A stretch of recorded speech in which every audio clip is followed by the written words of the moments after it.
Mutual fund SIP versus ETF SIP. कुछ दिनों पहले हमने एक वीडियो करा था XIRR पर, तो उस पर कुछ कमेंट्स ऐसे आए थे कि डिफरेंस क्या है। हमने फ्लेक्सिबिलिटी की बात करी थी कि म्यूचुअल फंड एसआईपी फ्लेक्सिबल नहीं होते, आपको आज़ादी नहीं देते कुछ चीज़ें करने की। तो आज हम बात करेंगे वो ईटीएफ एसआईपी आपको आज़ादी देता है वो चीज़ें करने की, क्या चीज़ है वो, और कैसे आपका रिटर्न कई गुना बढ़ सकता है। मतलब अगर आप कहते हो कि CAGR म्यूचुअल फंड में 15% के आसपास रहता है लॉन्ग टर्म में, तो अगर इस स्ट्रैटेजी पर ईटीएफ एसआईपी हम करते हैं, जो भी बात करने वाले हैं, तो शायद ये 15 नहीं, 20 नहीं, 25 नहीं, 30 भी जा सकता है और उससे ज़्यादा भी जा सकता है। ये डिपेंड करता है कि आप कितने ध्यान से इसको करते हैं। तो आज उस स्ट्रैटेजी पर भी हम बात करेंगे, और साथ में जब हम बात करेंगे कि भैया ईटीएफ एसआईपी बहुत सारे फायदे आपको देता है जो म्यूचुअल फंड एसआईपी नहीं देता है, तो आपका कमेंट में सवाल जरूर आएगा कि बेस्ट ईटीएफ कौन सा है। तो हम 3 बेस्ट ईटीएफ पर भी बात करेंगे इसी सेशन में, ठीक है। अच्छा, उससे पहले ये बता दूं कि ये चश्मा आपको थोड़ा काला दिख रहा होगा, ये मैंने स्टाइल मारने के लिए नहीं पहना है, ऐसा नहीं है। ये अंदर से बेसिकली ट्रांसपेरेंट ही है, लेकिन बाहर से ये थोड़ा ब्लैक दिखता है। तो आपको ये दिख रहा होगा कि सनग्लास टाइप है, लेकिन ये सनग्लास नहीं है, ट्रांसपेरेंट ग्लास है, बिल्कुल साफ साफ मुझे अंदर से दिखता है। थोड़ा स्टाइल भी हो जाएगा और क्या है ना, ठीक है ना। चलो अब बात करते हैं मुद्दे पर। पहले डिफरेंस बताता हूँ म्यूचुअल फंड एसआईपी और ईटीएफ एसआईपी में फर्क क्या है। म्यूचुअल फंड एसआईपी आपको कभी भी no buy on dip opportunity नहीं देता है। बाय ऑन डिप अपॉर्चुनिटी क्या होता है, ये आपको समझाने के लिए मैं जरा नोट ओपन कर लेता हूं।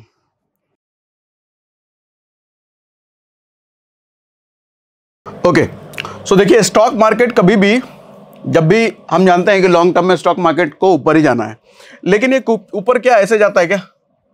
ऐसा कभी नहीं होता। स्टॉक मार्केट ऐसे चलता है,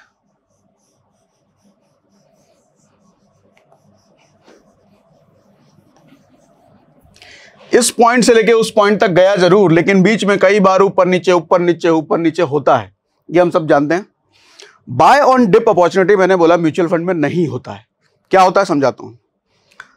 सर मान लो अगर आपका इन्वेस्टमेंट इस पॉइंट पर हो, इस पॉइंट पर हो, हर महीने जो आपका एसआईपी आप करते हो वो आप कुछ ऐसा कर पाओ कि सिर्फ और सिर्फ मार्केट जब लोएस्ट पॉइंट पर हो तभी आपका इन्वेस्टमेंट हो, यहां पर हो, यहां पर हो, यहां पर हो, यहां पर हो, तो आपको क्या लगता है रिटर्न वही रहेगा जो नॉर्मल म्यूचुअल फंड में मिलता है? म्यूचुअल रिटर्न कई गुना ज्यादा बढ़ जाएगा। अभी क्या होता है कि अभी जब आप कोई एसआईपी करते हो तो एसआईपी करने से पहले आपको डेट चुनना होता है, कौन सी डेट को आप अपना पैसा हर महीने कटवाना चाहते हो। मान लो आपने चुन लिया 10 तारीख, और 10 तारीख को हर महीने आपके बैंक से पैसा कट जाएगा।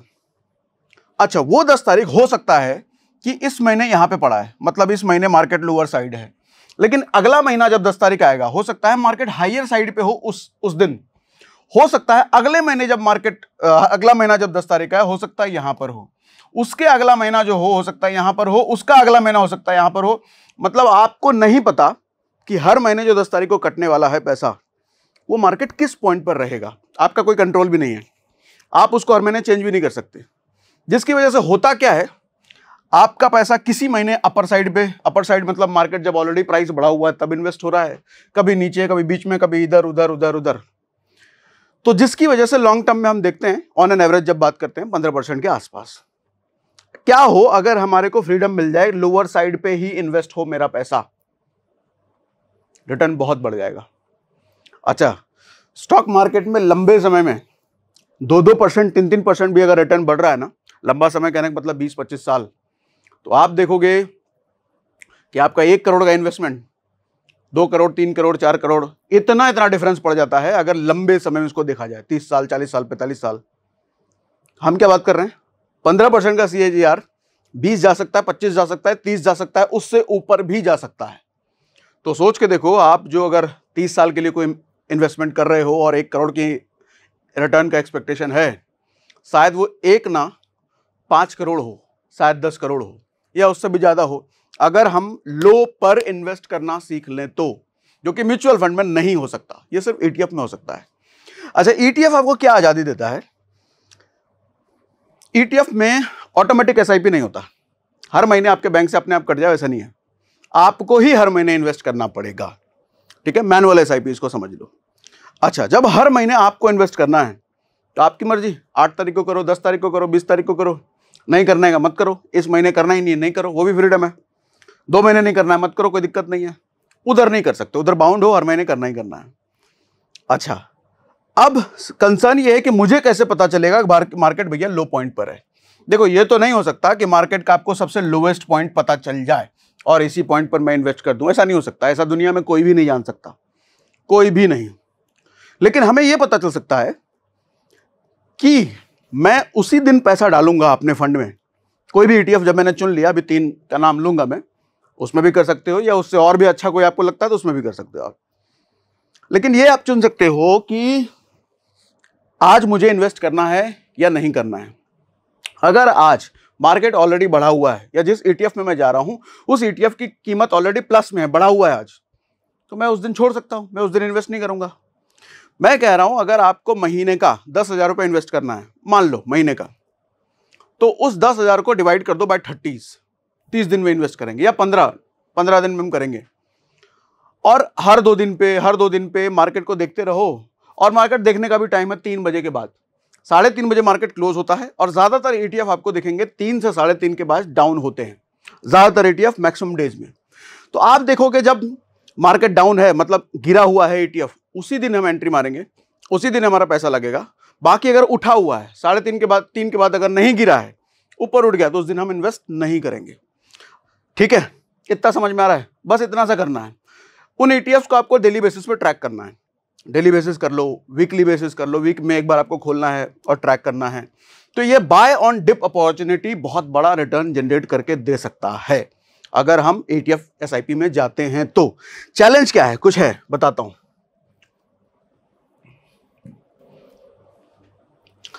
अच्छा, कुछ और चीजें बता देता हूं फिर, और चैलेंज पर भी आता हूं।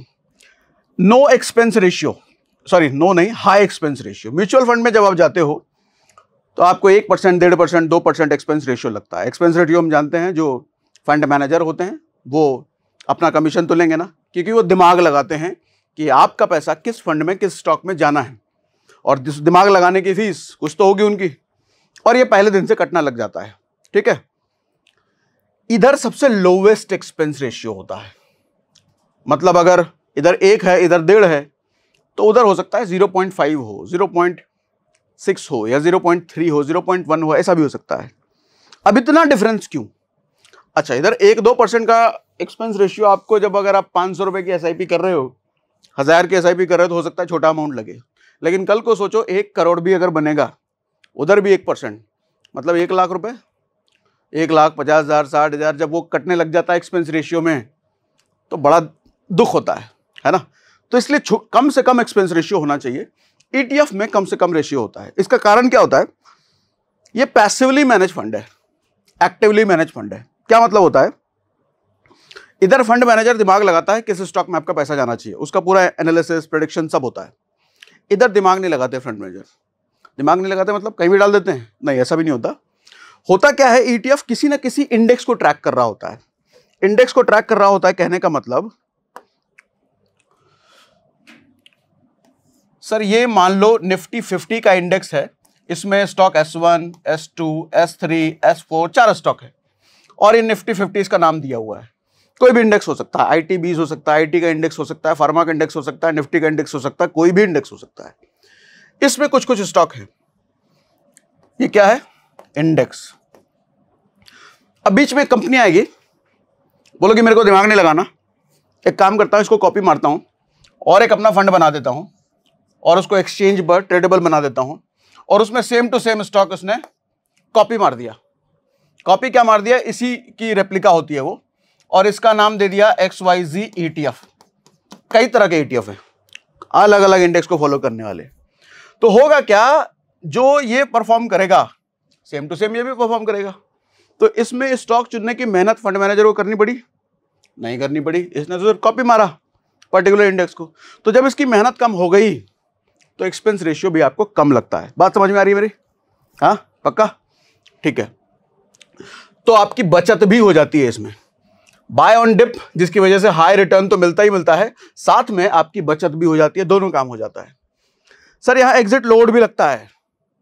आपको एग्जिट करने पर अलग अलग फंड में अलग अलग टाइम होता है। मान लो किसी फंड में 1 साल से पहले अगर एग्जिट लोड लग रहा है, यानी कि आपने एसआईपी शुरू करी और 1 साल हुए नहीं है, आपको एसआईपी बंद करना है, तो एग्जिट लोड के नाम पे कुछ परसेंटेज आपको देना पड़ेगा। इधर कुछ नहीं लगता, आज शुरू किया अगले महीने बंद करो, कभी बंद करो, कुछ नहीं लगता, ये मैनुअल एसआईपी है। ठीक है, तो एक बचत यहां भी हो गई। उसके बाद डे एंड पे प्राइस एंट्री होती है म्यूचुअल फंड में। कहने का मतलब सुबह 11 बजे आपने कोई म्यूचुअल फंड को चुना और आपने सोचा इस म्यूचुअल फंड में मुझे इन्वेस्ट करना है, और सुबह 11 बजे वो फंड मान लो 100 रुपए का चल रहा था। आपने इसी टाइम पे अपनी एसआईपी शुरू कर दी 1000 रुपए महीने की, जब ये 100 रुपए का चल रहा था। लेकिन 3:30 बजे मार्केट क्लोज होते होते होते होते होते ये 110 रुपए का पहुंच गया। अब आप मुझे बताओ, एक 100 रुपए के प्राइस पे आपने म्यूचुअल फंड खरीदा या 110 रुपए पे? बताओ, 100 रुपए पे मिलेगा आपको या 110 रुपए पे मिलेगा? क्यों? 110 पे मिलेगा, क्योंकि 110 पे इसलिए मिलेगा क्योंकि म्यूचुअल फंड जब मार्केट क्लोज हो रहा होता है तभी आपको अलोकेट होता है, दिन में किसी भी टाइम नहीं होगा। अच्छा, मार्केट जब क्लोज हो रहा है तो ये भी हो सकता है कि ये 95 पे चला जाए, तो आपको 95 मिलेगा, वहां ज्यादा फायदा हो गया। लेकिन आपको नहीं पता ना 95 होगा 110 होगा, तो इसीलिए नुकसान भी हो सकता है भैया। आपने कम पे देखा लेकिन मिलेगा ज्यादा पे। यहां पर on the spot price entry होती है। आपने कोई ETF देखा अगर 100 का है, धड़ाक से मारो 100 पे एंट्री होगी। अच्छा, थोड़ी देर बाद आपको निकलना है, 105 हो गया, मुझे निकलना है भैया, 5 रुपए कमा करके निकल जाओ। ठीक है, तो फ्लेक्सिबिलिटी देता है ये टाइम का भी, म्यूचुअल फंड में ये नहीं होता। अच्छा, ये नॉन ट्रेडेबल होता है म्यूचुअल फंड, आप इसमें ट्रेड नहीं कर सकते कि मेरा भैया आज तो प्रॉफिट चल रहा है, मैं निकाल लेता हूं बेच करके, या पिछला 5 दिन का मेरा प्रॉफिट हो गया 10%, निकल लेता हूं बेच करके। एग्जिट लोड लग जाएगा, एग्जिट लोड लगेगा, और आप बेचोगे भी तो उस टाइम पे नहीं, डे एंड पे बिकेगा। वो खरीदाई भी डे एंड पे होगी और बिकवाली भी डे एंड पे होगी। डे एंड पर प्राइस क्या जाएगा आपको नहीं पता, तो इसीलिए ट्रेड नहीं कर सकते, और यहां ट्रेड कर सकते हैं। इनफैक्ट ये नए लोगों के लिए रिकमेंडेड भी है कि आप किसी भी दूसरे इंस्ट्रूमेंट ऑप्शन वगैरह में ट्रेड करने से पहले आप अगर नए हो तो कुछ दिन ETF में ट्रेड करो, पैसा भी कम लगता है, सस्ते सस्ते ETF होते हैं 100 200 500 रुपए के, लॉस भी होगा तो ज़्यादा नहीं होगा। और ETF में लॉस बहुत मुश्किल है हो, आप होल्ड कर सकते हो, क्योंकि ETF देखो किसी ना किसी इंडेक्स को फॉलो कर रहा है। एक चीज़ तो तय है, जब इंडेक्स है तो उसमें अच्छी अच्छी कंपनियां हैं और वो एट द एंड जाएंगी ऊपर। आज लॉस में हो सकता है, कल लॉस में हो सकता है, परसों भी हो सकता है, लेकिन एट द एंड उसको बढ़ना ही है, तो होल्ड कर लो, छोड़ दो, देख लो, कुछ दिन बढ़ेगा तब बेचना। तो ETF से निकलोगे तो प्रॉफिट में ही निकलोगे अगर आपको होल्ड कर लो कुछ दिन, तो कुछ दिन या कुछ महीने जो भी हो। ठीक है, तो ट्रेड करना कंपैरेटिवली किसी भी दूसरे इंस्ट्रूमेंट के ETF में फायदेमंद है, लॉस होने की प्रोबेबिलिटी कम है अगर आप जल्दबाजी में ना करो तो, और बड़ा आसान भी है, सस्ते 100 200 500 रुपए से शुरू हो सकता है काम। इसमें ट्रेड तो कर ही नहीं सकते। यहां ऑटोमेटिक SIP होती है, जैसा हमने शुरुआत में बोला, शुरुआत में ही आपको एक डेट डिसाइड करना होगा, हर महीने बैंक से कटता रहेगा। इधर मैनुअल, डेट चेंज करते रहो, आपकी मर्जी है। Good for totally passive investor. Mutual fund SIP उनके लिए अच्छा है जो टोटली पैसिव इन्वेस्टर है। पैसिव इन्वेस्टर कहने का मतलब, मैं तो भैया अपना नौकरी पैसे में बिजी हूं, धंधे पानी में बिजी हूं, मुझे टाइम नहीं है स्टॉक मार्केट ऐप खोलने का, मुझे नहीं देखना, बस हर महीने मेरे बैंक से कटता चला जाए, मुझे इन चीज़ों में नहीं फंसना, मुझे अपना काम धंधे में लगे रहना है, तो उनके लिए म्यूचुअल फंड है भैया। उनको फिर ETF में नहीं जाना चाहिए, बिल्कुल मत जाना, उनके लिए म्यूचुअल फंड में जाइए। थोड़ा महंगा पड़ेगा, ये थोड़ा रिटर्न भी कम पड़ सकता है, लेकिन ठीक है, आपको दिमाग नहीं लगाना ना, फंड मैनेजर का दिमाग लगेगा, तो आप इसमें आए। लेकिन आप अगर डेली बेसिस पे 3 से 3:30 के बीच ऐप खोल के देख सकते हैं, 3 सवा 3 के आसपास, मैं 3 के बाद ही कह रहा हूं, उसके पहले मत खोलना, उसके पहले ऊपर नीचे होता है, लेकिन जनरली यह देखा जाता है अगर गिरना होता है तो 3 बजे के बाद थोड़ा डिप आता है, तो 3 बजे के बाद खोल लो डेली। अगर डिप है 1% 2% गिरा हुआ है तो उस दिन पैसा डालो, 1-2% अगर नहीं गिरा है तो उस दिन मत डालो, छोड़ दो। ठीक है, तो इस तरीके से थोड़ा लिटिल बिट एक्टिव इन्वेस्टर अगर आप हो, एक्टिव रह सकते हो, 5-10 मिनट थोड़ा रोज का निकाल सकते हो, तो ETF में आइए, ज़्यादा रिटर्न मिल सकता है, ज़्यादा फ्लेक्सिबिलिटी मिल सकती है, ट्रेड करने की अपॉर्चुनिटी भी है, बहुत सारी अपॉर्चुनिटी खुल जाती है अगर 5-10 मिनट रोज का निकाल सकते हो। तो वो नहीं निकाल सकते तो आपको निश्चित इसी में आना चाहिए, इसी में आना चाहिए, ETF में मत जाइए। अब सवाल आएगा आपका तो भैया ETF ठीक है, कुछ बढ़िया ETF के नाम बताओ। तो मैं कुछ नाम तो बता देता हूं, इसको मेरा रिकमेंडेशन मत दीजिएगा कि भैया ये पैरामीटर है जिसके बेस्ट है। मुझे ठीक लगा कुछ पैरामीटर के बेस पे, वो पैरामीटर भी बता देता हूं। आप अपनी मर्जी देख लेना, आपको अगर कुछ और कोई और अच्छा लग रहा है तो उसमें कीजिए। कभी किसी से पूछकर किसी ने बोल दिया इस जगह इन्वेस्ट कर दो, वहां कर देना, बिल्कुल ऐसा मत करना, क्योंकि मैं जिस सोच से बता रहा हूं हो सकता है वो सोच आपकी ना हो, मेरी जो रिस्क टेकिंग कैपेबिलिटी है वो आपकी ना हो। तो कभी भी दूसरे का बताया हुआ इन्वेस्टमेंट नहीं लेना चाहिए। लेकिन किस पैरामीटर अगर मैं बता रहा हूं तो उस पैरामीटर को सुनकर आप सीख सकते हो कि मैंने क्या क्या पैरामीटर लिए। अब उसके बाद मैं आपको जरा ये बता देता हूं कि भैया कहां गया,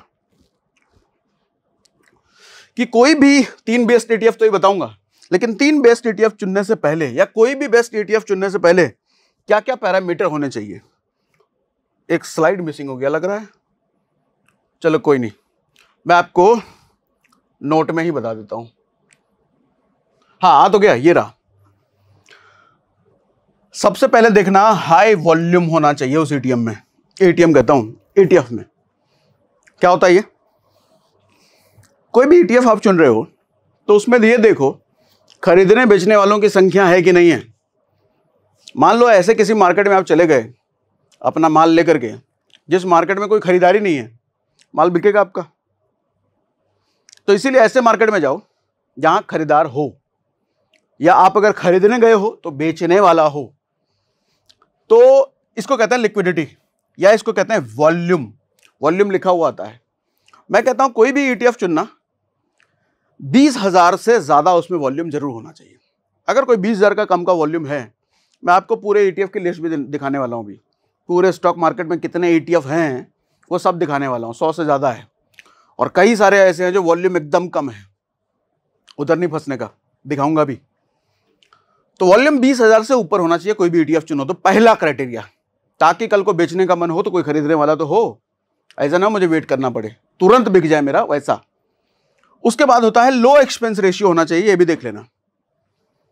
नॉर्मली 0.05 या उससे नीचे, या मैं कहूं 0.07 या उससे नीचे हो तो अच्छा है, सस्ता है। उससे ऊपर फिर थोड़ा महंगा हो जाता है वो, ठीक है।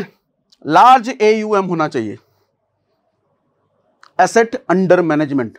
कितना पैसा, कितना फंड इस ETF के पास है जो ये कंपनी मैनेज कर रही है, ये भी अच्छा खासा नंबर होना चाहिए। किसी के पास 2,000 करोड़, 1,000 करोड़, या ये भी बड़ा ही नंबर मैंने बोल दिया, उससे छोटा नंबर है, नहीं जाने का, भी दिखाऊंगा। और आपको स्क्रीन पर भी अभी दिखाऊंगा, स्क्रीन पर आप अपने ब्रोकर ऐप में कैसे देख सकते हो, कोई भी ब्रोकर ऐप में। उसके बाद होल्डिंग कंपनी जरूर देखना, किस किस कंपनीज में पैसा आपका जाने वाला है, ये दिखता है, वो जरूर देखना, ठीक है। कोई भी ETF चुनने से पहले ये पैरामीटर जरूर चेक कीजिएगा। अब आते हैं कौन से 3 ETF की हम बात करने वाले हैं। पहला ETF है CPSE ETF। CPSE का फुल फॉर्म है सेंट्रल पब्लिक सेक्टर एंटरप्राइजेज। साफ समझ में आ रहा है, सरकारी कंपनियां। मिनिस्ट्री ऑफ हेवी इंडस्ट्रीज, मतलब बड़ी बड़ी सरकारी कंपनियां इसके अंदर आती है। और आपको पता है कि पिछले कई सालों में मोदी जी ने तो कमाल कर ही दिया है। अब कुछ लोग आए कहेंगे अरे मोदी के फेवर में हो तुम, बात सच है, सच है। मोदी जी जब से आए हैं भैया, सरकारी कंपनियों की ग्रोथ तड़तड़ा गई है। और बड़ी बड़ी कंपनियों का आप देखोगे तो ग्रोथ तो अल्टीमेट दिया है, इतना दिया है कि प्राइवेट कंपनियां कहीं उसके आसपास भी नहीं है। और ये CPSE ETF ने, इसका डेटा है सर 1 साल के अंदर 120%, 5 साल का डेटा है लगभग 200 से ज्यादा %, यानी कि 5 साल में आपका पैसा 4 गुना से ऊपर करके दिया है इसने। कौन सा इंस्ट्रूमेंट दे रहा है? सरकारी कंपनियां सारी की सारी। अच्छा, जहां सरकारी कंपनियां वहां कौन चीज आ जाती है? भरोसा। देश की सरकारी कंपनियां कहां जाएगी भैया? बंद होने की भाग जाएगी, कुछ उससे प्रोबेबिलिटी नहीं है, या है भी तो बहुत कम है। तो सरकारी कंपनियों वैसे भी हमारा ज्यादा भरोसा होता है। तो CPSE की खासियत यह है कि सारी बड़ी बड़ी लार्ज पब्लिक सेक्टर कंपनियां हैं इसके अंदर। और रिटर्न भी, पास्ट रिटर्न हम जब देखते हैं, पिछले 1 साल का तगड़ा रिटर्न है 120%। जहां 1 साल का रिटर्न आप FD में 6-7%, 8%, 9% देखते हैं, किसी म्यूचुअल फंड में 20%, 25%, 30% देखते हैं या 40 देख लेते हैं, इसको अच्छा स्मॉल कैप है तो सर 1 साल में ही इसने 120% निकाल के दिया है। हालांकि एक बात ये जरूर समझ लीजिए कि 120% पिछले साल अगर निकाल के दिया है या 1 साल में निकाल के दिया है तो जरूरी नहीं है कि अगला साल भी ऐसा हो। अगर ऐसा होता तो 5 साल में 231% नहीं होता, 5 साल में ये 600% हो जाता। नहीं, ऐसा नहीं हुआ ना, तो ऐसा नहीं होता। लेकिन समझने के लिए अच्छा रिटर्न 1 साल में निकाल के दिया है, 5 साल का रिटर्न भी अच्छा है, बहुत अच्छा है। वॉल्यूम अगर देखा जाए तो इसमें 68 लाख वॉल्यूम है। मैंने क्या बोला था, कितना था वॉल्यूम, कितना होना चाहिए, कितना होना चाहिए, भूल गए इतनी जल्दी? 20,000 से ऊपर वॉल्यूम होना चाहिए, और यहां तो 68 लाख है, मतलब बहुत अच्छा वॉल्यूम है, लोग हैं यहां पर। ठीक है, AUM 39,000 करोड़ का AUM है, मतलब 39,000 करोड़ ये मैनेज कर रहे हैं, इतना फंड इनके पास है, ये भी बड़ा नंबर है। एक्सपेंस रेशियो 0.05, मतलब बहुत बढ़िया है भैया। होल्डिंग कंपनीज अभी मोबाइल की स्क्रीन पर आपको दिखाऊंगा कौन कौन सी कंपनीज इसके अंदर आती हैं, कौन कौन सी वो बड़ी सरकारी कंपनी हैं। ठीक है, तो इसके हिसाब से ये सब पैरामीटर जब मैंने देखा तो मुझे लगा ये अच्छा ETF है, इसलिए मैंने इस पर बात करी। अगला ETF है, किधर गया, जूनियर बीज। ये जूनियर बीज का मतलब सीनियर बीज, जूनियर बीज, खैर सीनियर बीज तो नहीं है, जूनियर बीज है। जूनियर बीज बड़ा इंटरेस्टिंग है, जरा ध्यान से समझिएगा। ये निपॉन इंडिया कंपनी है, उसके द्वारा बनाया हुआ है, और यहां देखना क्या लिखा है, निफ्टी नेक्स्ट 50। तो यानी कि निफ्टी की जब हम बात करते हैं, निफ्टी, इसमें भैया 50 कंपनियां हैं, S1, S2, S3, टॉप की 50 कंपनियां, टॉप की, भारत के स्टॉक मार्केट की टॉप की कंपनियां। लेकिन निफ्टी नेक्स्ट 50 की जब बात कर रहे हैं, इसके बाहर जो 50 कंपनियां हैं, मतलब इस रेस में ठीक पीछे, जब इनका परफॉर्मेंस खराब होगा तो इनमें से निकल के कोई इसमें जाएगा, इन 50 में से निकल के कोई इसमें जाएगा। यानी कि ये जो सबसे बड़ी कंपनियां हैं उनके पीछे जो कतार में है, जो सबसे बड़ी बनने वाली हैं, जो उसके लिस्ट में आने वाली हैं, तो एक चीज समझिएगा, उनका परफॉर्मेंस अगर तेज नहीं होगा, फास्ट नहीं होगा, ज्यादा रिटर्न देने वाला नहीं होगा, तो वो कभी इस लिस्ट में आएंगी नहीं। तो इनको परफॉर्म करना इनकी मजबूरी है इस लिस्ट में आने के लिए। और पिछला डेटा भी अगर आप देखें तो इन्होंने ज्यादा रिटर्न दिया है कंपैरेटिवली इनके, है ना। तो ये जो कंपनियां हैं, जो 50 कंपनियां इसके बाद की इस ETF में हैं, तो इस ETF में कौन सी कंपनियां हैं, निफ्टी 50 की कंपनियों के बाद की जो 50 कंपनियां हैं वो है। ठीक है, Nifty next 50 means after top companies next 50।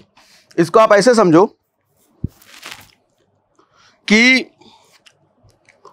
कोई आदमी अभी, या छोटी कंपनियों में अक्सर लोगों का इंटरेस्ट होता है ना कि छोटी कंपनियां उसमें पैसा डालें कि उनके बड़े होने के चांसेस ज्यादा हैं। बड़ी जो है, अब रिलायंस है तो रिलायंस तो हाथी की चाल से चलेगी ना, लेकिन छोटी कंपनियां हैं तो वो ज्यादा तेज चल के ज्यादा आउट परफॉर्म कर सकती हैं, तो आदमी छोटी कंपनियों में जाता है। इसको आप इस तरीके से लग सकते हो, ये बहुत छोटी कंपनियां नहीं हैं, ये हैं बहुत बड़ी कंपनियां, लेकिन इनसे छोटी हैं, और इस लिस्ट में आने के लिए इनको परफॉर्मेंस देना ही पड़ेगा, तभी ये लिस्ट में आएंगे। ठीक, निफ्टी नेक्स्ट 50 कंपनियों के बाद वाली कंपनी।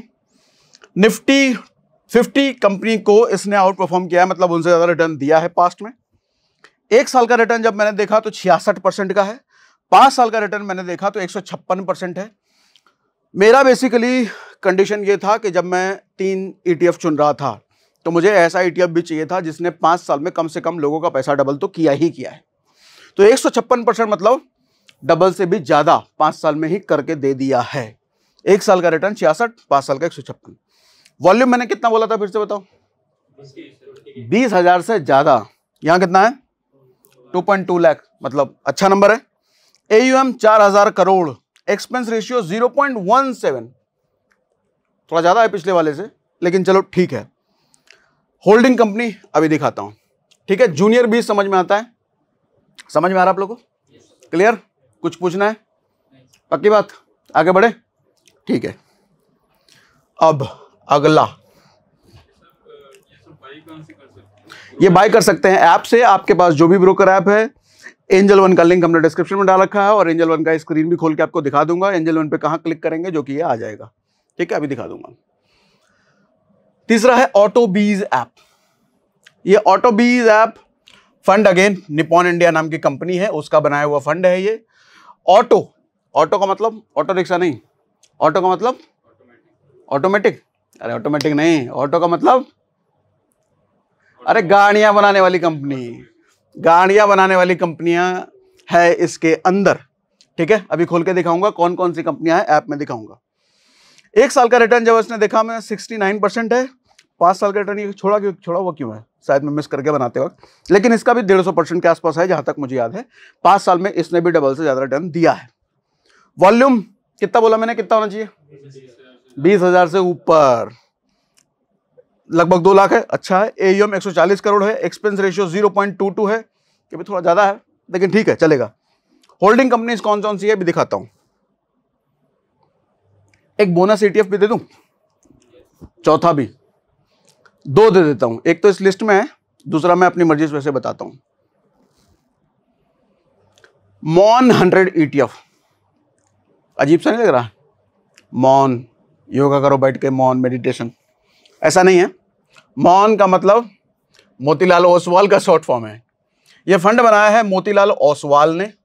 यह फंड क्या करता है, नैस्डैक को ट्रैक करता है। नैस्डैक क्या है, जैसे अपने भारत का एक्सचेंज है ना NSE BSE, ऐसे ही अमेरिका का एक्सचेंज है नैस्डैक। तो ये उसकी परफॉर्मेंस को ट्रैक करते हैं, वो कैसा परफॉर्म कर रहा है उसके हिसाब से इसका परफॉर्मेंस होता है। इसका जब आपने रिटर्न देखा, देखो नैस्डैक लिखा भी है, अमेरिकन स्टॉक एक्सचेंज। 1 साल में इसने 31% रिटर्न दिया है, 5 साल में इसने 200% रिटर्न दिया है। हालांकि मैं इसमें इन्वेस्ट करने की सलाह नहीं दूंगा, इसमें मत करो, मैं थोड़ा देशभक्त टाइप का आदमी हूं, तो अपने देश में इन्वेस्ट करो ना, आपका पैसा उधर। हालांकि ETF ये अपने देश की कंपनी का ही है, आपका पैसा बाहर नहीं जा रहा है, ऐसा नहीं है कि आपका पैसा बाहर जा रहा है, ये इस कंपनी मोतीलाल ओसवाल में ही जा रहा है। मोतीलाल ओसवाल इंडिया की कंपनी है, पैसा इंडिया में ही है, लेकिन मैं थोड़ा विदेश से दूर रहना चाहता हूं। छोड़ो यार, हटाओ, कमी थोड़ी है। 1 साल का रिटर्न 31%, 2 साल का रिटर्न 200%। वॉल्यूम कितना होना चाहिए, 20,000 से ऊपर, 3 लाख से ऊपर है, 7,000 crore. Expense ratio 0.58। Holding company, इसमें कोई होल्डिंग कंपनी नहीं है क्योंकि ये एक्सचेंज को ट्रैक कर रहा है। हाँ इसका ज्यादा है, इसका ज्यादा है। नहीं, रिस्क ऐसा नहीं है कि एक्सपेंस रेशियो पर रिस्क है, ऐसा कुछ नहीं है। विदेशी चीज को ट्रैक कर रहा है तो इस वजह से शायद हो कुछ। अच्छा, ऑल एक्टिव ETF आप देख सकते हो, इस लिंक पर अभी खोल के दिखाता हूं, लेकिन एक और ETF बता देता हूं उससे पहले। ये तो ऑल टाइम वाला ETF है, आपको कुछ ना समझ आए तो इसमें आप जा सकते हो। निफ्टी 20, ये भी निपॉन कंपनी का ही बनाया हुआ ETF है। ये अपने निफ्टी के टॉप 50 कंपनियों को ट्रैक करता है। अपने निफ्टी में जो टॉप की 50 कंपनियां इंडेक्स में हैं उनको ये ट्रैक करता है। वो गिरेंगे तो ये भी गिरेगा, वो बढ़ेंगे तो ये भी बढ़ेंगे, और हमको पता है भैया अपने भारत का इंडेक्स है तो बढ़ना तो है ही। तो लॉन्ग टर्म में आप चाहो, ज्यादा कुछ समझ में नहीं आता है तो इसको भी चुन सकते हो, ठीक है। अच्छा, सारे एक्टिव ETF, इसको जरा खोल के आपको दिखा देता हूं। आपको कुछ नहीं करना है, गूगल में लिखना ऑल एक्टिव ETF, इतना लिख देना, आप यहीं पर आ जाओगे NSE की वेबसाइट पर। लिंक कई सारे आएंगे लेकिन NSE का जो है, NSE इंडिया, उस पर आ जाना। इसमें देखो सर पूरी लिस्ट है ETF की, भरे पड़े ETF है, सारे के सारे ETF हैं। देखो ऊपर लिख के भी आ रहा है ना, all exchange traded fund. ETF का फुल फॉर्म होता है एक्सचेंज ट्रेडेड फंड, जो फंड ट्रेड हो रही हो एक्सचेंज पर। तो कई सारे हैं, एक लाइन से है। इनकी प्राइसिंग 197 रुपए, 91 रुपए, 90 रुपए, 9 रुपए, ये वो। लेकिन हमारे को सबसे मोस्ट इंपॉर्टेंट फैक्टर क्या देखना है, वॉल्यूम। वो ETF बड़ा होना चाहिए। अब चूंकि ETF किसी न किसी इंडेक्स पर को ट्रैक कर रहा है तो ETF बढ़ना ही है, ETF लॉन्ग टर्म में बढ़ना ही है, ये समझ में आता है। लेकिन वो ETF खत्म ना हो जाए, बंद ना हो जाए। हालांकि आपके पैसे पर रिस्क नहीं होता, सेबी के उतने नॉर्म्स, रूल्स, गाइडलाइंस हैं। कल को बंद भी होने वाली होगी कोई ETF की कंपनी तो आपका पैसा बिल्कुल सेफ है, उसके लिए निश्चिंत रहो। लेकिन उस चीज में जाना ही क्यों, कोई छोटी मोटी कंपनी पकड़नी ही क्यों, अच्छी बड़ी कंपनी का फंड पकड़े ना, जिसमें लोग हैं, जिसमें बाइंग सेलिंग हो रही है। तो उसके लिए सबसे पहला फिल्टर वॉल्यूम का फिल्टर है। इस फिल्टर को लगा दो, इस पर क्लिक कर दो, ये नीचे से आ गया, मतलब देखो ऐसे ऐसे ETF भी हैं और बड़ी बड़ी कंपनियों के ETF हैं। ICICI प्रू का कोई ETF है, ये कितना वॉल्यूम है देखो 60, ये 60,000 नहीं है, ये सिर्फ 60 है, 60 ही है इसका। बड़ी बड़ी कंपनियों के वॉल्यूम देखो कितना कम कम कम कम। तो ये सब तो अपने को देखना ही नहीं है, इसमें जाना ही नहीं है, मुझे जाना है बड़े वाले में। अब बड़े वाले एक और बात में जब क्लिक करूंगा तो ये शॉर्ट हो जाएगा लार्ज टू स्मॉल।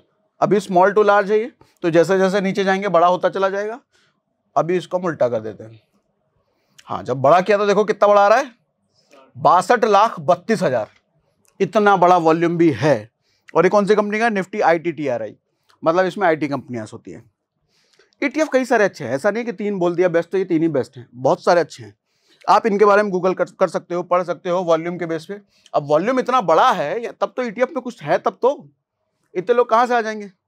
तो इन ETF के बारे में आप पढ़ सकते हो, एक्सप्लोर कर सकते हो, कई सारे। ठीक है, volume is most important factor. और इसमें कोई सवाल, कुछ कंसर्न हो तो बताओ। अभी मैं ऐप में दिखा दूं, खोल के दिखा दूं, ठीक है। हाँ बताओ। मान लीजिए जैसे किसी का प्रॉफिट अच्छा है, जो रिटर्न बता रहे हैं वो अच्छा है, 1 साल में 100% मान लीजिए, हाँ, पर उसका जो वॉल्यूम है वो 19,800 या 21,200, 21,800, ठीक है, तो मतलब 20,000 के ऊपर ही है वो, पर बहुत कम मार्जिन है। अच्छा ये देखो, ये कह रहे हैं, आप लोग को नहीं समझ में आया तो इनका सवाल क्या है कि ये कह रहे हैं कोई रिटर्न बहुत अच्छा दिया है, 100-150% दिया 1 साल में, और 19,800 वॉल्यूम है, 19,900 वॉल्यूम है, आप ये कह रहे हो। तो ऐसा कोई हार्ड एंड फास्ट रूल नहीं है कि 20,000 से ऊपर होना ही चाहिए। ये तो मैंने बनाया है, मुझे ऐसा लगता है कि 20,000 से ऊपर होना चाहिए। लोग तो 10,000 वाले में ट्रेड कर रहे होंगे, तभी तो है लोग ना। 500 भी कोई है, उसमें भी लोग तो होंगे ही ना। लेकिन मैं कह रहा हूँ फॉर द सेफर साइड, अपने को सेफ रहना है, रिस्क नहीं चाहिए। तो 20,000 वाला से ऊपर, आप 19,000 भी चुनो, 17 भी चुनो, 18 भी चुनो, कोई दिक्कत नहीं है। ठीक, क्लियर। अच्छा, ज्यादा रिटर्न अगर किसी ने दिया है तो ये भी देखना किस तरह की कंपनी है, उसके अंदर किस तरह के ETF हैं। कई बार रिटर्न ज़्यादा देने वाला ETF या रिटर्न ज़्यादा देने वाला इंस्ट्रूमेंट जरूर नहीं है अच्छा हो। तो आपको अंदर की कंपनी जरूर चुननी है, अंदर की कंपनी थोड़ी ठीक ठाक होनी चाहिए। ठीक है, क्लियर, समझ आ रहा है, पक्का, ठीक है। अब मोबाइल की स्क्रीन पे शेयर कर देता हूँ, दिखाता हूँ।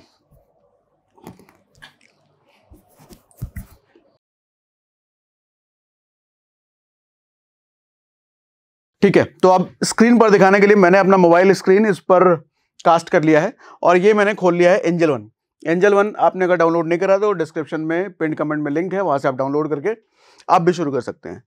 देखिए, पहले जब म्यूचुअल फंड सर्च करते थे, कोई भी म्यूचुअल फंड, तो इस सेक्शन में जाकर के, सॉरी यहाँ क्लिक करेंगे, इस सेक्शन में जाकर के हम यहाँ सर्च करते थे, तब कोई भी म्यूचुअल फंड हमारे को मिलता था। अभी हम इसी स्टॉक वाले सेक्शन में आएंगे, ETF आपको स्टॉक सेक्शन में ही मिलेगा। स्टॉक सेक्शन में आइए, हम स्टॉक सेक्शन में आ गए। अब यहां सर्च पर पहला हमारा क्या था, CPSE, CP ETF देखिए आ गया, NSE का, हमने इस पे क्लिक कर लिया। अब देखो सर, 1 साल का रिटर्न 116%, यही हमने दिखाया था। 5 साल पे क्लिक कर लेते हैं, 5 साल का 226%, मतलब 4 गुना से ज्यादा इसने करके दिया है। वॉल्यूम देखो 55 लाख दिख रहा है वॉल्यूम, और क्या क्या चीजें इसमें देख सकते हो आप, क्लोजिंग प्राइस वगैरह वगैरह। अच्छा, ये फंड किसका है, इनका है, 39,000 करोड़ का है, 2014 से ये फंड चल रहा है। और आप इसमें देखो एक्सपेंस रेशियो 0.05, माय गॉड, ये अभी हमने जितना 3-4 बात करा सबसे कम था, राइट। सरकारी कंपनियों का जलवा ही अलग है। अच्छा, मोस्ट इंपॉर्टेंट यहां पे देखना, होल्डिंग्स, स्टॉक्स एंड वेटेज, इस पर हम व्यू ऑल कर लेते हैं, व्यू ऑल। NTPC 20% वेटेज है, पावर ग्रिड 19%, मतलब 19% पैसा इस कंपनी में है। ONGC 17%, कोल इंडिया 16, ये देखो कोल इंडिया है, बेल है, NHPC है, ऑयल है, NBCC है, ये सब सरकारी बड़ी बड़ी कंपनियां हैं। तो फिर पैसा कहाँ जाएगा, पैसा तो बढ़ना ही है। ठीक है, तो ये हो गया, एक हमने आपको दिखा दिया, दूसरा भी खोल के दिखा देता हूं। दूसरा क्या था भैया, क्या था, जूनियर बीज, जूनियर बीज 64% 1 साल में दिया है। 5 साल पे क्लिक कर लो, 5 साल पे यहाँ क्लिक किया तो 153%। और नीचे वॉल्यूम देखो 1.87, वॉल्यूम जरूर देखना, कोई भी यूज कर रहे हो वॉल्यूम जरूर, वो इंपॉर्टेंट है। और 4000 करोड़ का फंड है, निपॉन इंडिया के कंपनी का है ये। एक्सपेंस रेशियो 0.17 है, ठीक है। वेटेज वाली कंपनी आप जरूर देख लो, इस पे व्यू ऑल क्लिक करोगे तो सारी कंपनी आ गई। Trent, BEL, Tata power, HAL, PFC, ये सारी, DLF है, इंडिगो है, अच्छा इंडिगो भी है, गेल है, इसमें भी सारी बड़ी बड़ी कंपनियां हैं। जूनियर 20 है ही निफ्टी 50 के नेक्स्ट 50 वाला, तो ये भी बड़ी कंपनियां ही हैं, छोटी ये भी नहीं होंगी। तीसरा आपने कौन सा लिया था? ऑटो 20। ऑटो 20 को भी खोल के देख लेते हैं, उसमें कौन कौन सी कंपनियां हैं। कुल मिला के बात ये है कि इन बड़ी बड़ी कंपनियों में आप इंडिविजुअली डालो पैसा, उससे अच्छा कि ETF में डाल दो, सारी कंपनियों में आपका पैसा चला गया।